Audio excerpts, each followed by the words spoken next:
New ইয়র্কের যে ঘটনা তারা সৃষ্টি করেছে তাদের কোনো অনুশোচনা লক্ষ্য করা যায়।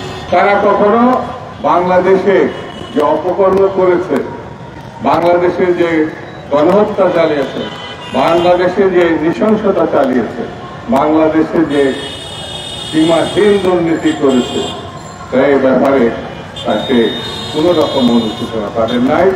জাতির কাছে তো বটেই, বিশ্বের কাছেও ক্ষমা চায়। তারা যে অপকর্ম করেছে, যে দুর্নীতি করেছে, যে নৃশংসতা চালিয়েছে, গণহত্যা চালিয়েছে, সে দেশবাসীর কাছে এবং তার সৃষ্টিকর্তার কাছে ক্ষমা চাইছে। সে ক্ষমা সে চায়। সেই জন্য এই শক্তির বিরুদ্ধে আমাদেরকে সজাগ থাকতে হবে। এই শক্তির বিরুদ্ধে আমাদের ঐক্যবদ্ধ থাকতে হবে। পৃথিবীতে যত বড় শক্তি তাদের সমর্থন দিক না কেন, যত বড় শক্তি তাদের কোলে নিয়ে বসে থাকুক না কেন, বাংলাদেশের মানুষ এই শক্তিকে কখনো ক্ষমা করবে না, কখনো উঠে দাঁড়াতে দিবে না।